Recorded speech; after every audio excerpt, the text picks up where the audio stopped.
اعوذ باللہ من الشیطان الرجیم بسم اللہ الرحمن الرحیم۔ السلام علیکم پیارے بہن بھائیوں، اللہ پاک سے دعا ہے آپ کو عافیت کے سائے میں رکھے، آمین یا رب العالمین۔ پیارے بھائیوں اور بہنوں، زیارت رسول صلی اللہ علیہ وآلہ وسلم کے لیے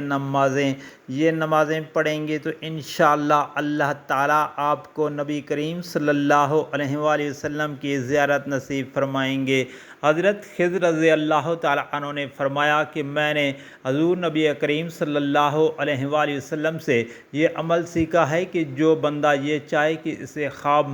میں حضور نبی کریم صلی اللہ علیہ وآلہ وسلم کی زیارت نصیب ہو جائے تو نماز مغرب پڑھ کر عشاء کی نماز تک نوافل پڑھتا رہے، اس دوران کسی سے بات نہ کرے اور نماز میں متوجہ رہے، اور ہر 2 رکعت کے بعد سلام پھیرے اور ہر رکعت میں سورہ فاتحہ 1 بار اور سورہ اخلاص 7 بار پڑھے۔ پھر عشاء کی نماز جماعت کے ساتھ اور کسی سے بات نہ کرے حتیٰ کہ گھر پہنچ جائے، وہاں نماز وتر پڑھ کر سونے کے وقت 2 رکعت نماز پڑھے، ہر رکعت میں سورہ فاتحہ 7 بار اور سورہ اخلاص 7 بار پڑھے۔ سلام پھیرنے کے بعد سجدہ کرے اور سجدہ میں 7 بار اللہ تعالیٰ سے بخشش کی دعا کرے اور 7 بار پڑھے بسم اللہ الرحمن الرحیم، سبحان اللہ والحمد للہ ولا الہ الا اللہ واللہ اکبر ولا حول ولا قوت الا باللہ العلی العظیم۔ پیارے بھائیوں اور بہنوں، یہ آپ نے 7 بار پڑھنا ہے۔ اس کے بعد آپ نے سجدے سے سر اٹھا کر بیٹھے اور اپنے دونوں ہاتھ اٹھائے اور یہ آپ نے دعا پڑھنی ہے، بسم اللہ الرحمن الرحیم، یا حی یا قیوم یا ذا الجلال والاکرام، یا الہ العالمین والآخرین، و